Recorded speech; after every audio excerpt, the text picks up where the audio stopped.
think a visionary leader has many parts to it. A visionary leader, number one, understands first and foremost the future. So what are the goals? You have a clear mindset, you have a clear understanding of what we want to achieve. Okay, for me, it's a little bit more difficult because I would set the goalposts there, and then once we reach that, I then will automatically shift those goalposts again every single time. So it's never going to be good enough for me, you know. And it's one thing my team has always got used to is like I'd set the bar here, and sort of they all go, great, we hit the bar, and then all of a sudden I'm going, we shift it, we move it again.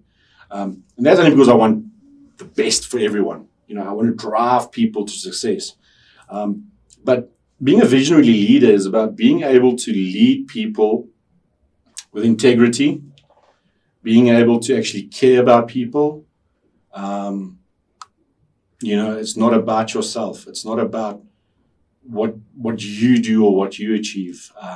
It's about what you do as a team and as a unit together is what you achieve. That's important. Being able to guide your team, and always. And I'm a firm believer of transparency and honesty with you know, the people I lead. You know, if I can be transparent and honest about our difficulties, but also our successes, everyone is on the same field. Everyone is pushing in the same direction. Everyone is moving in the same direction because everyone has a clear understanding of where we're at and where we're going and what our current challenges are and how our next steps are to get to the success again. So that's one thing. The other thing I think is being able to think different to everyone else. So my mind works differently to most marketers. I don't do things the same way. I don't approach things the same way. I don't strategize the same way. You know, a lot of people will look at me when I do things and, you know, they come to me and go, but you've made it look so easy.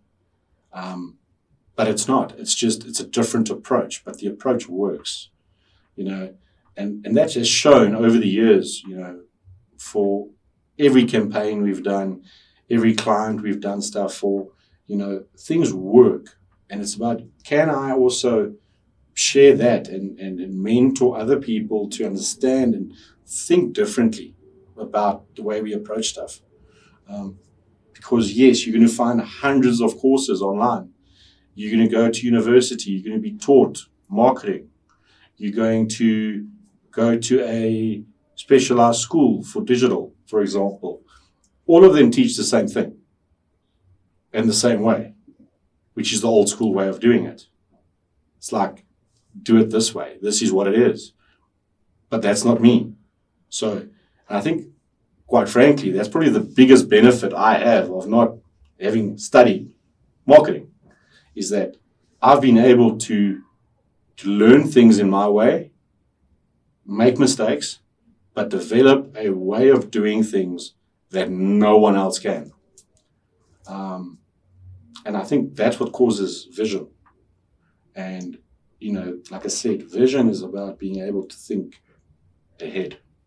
So my mind always works not just about today or tomorrow or next month, but I'm thinking next year, 5 years, 10 years.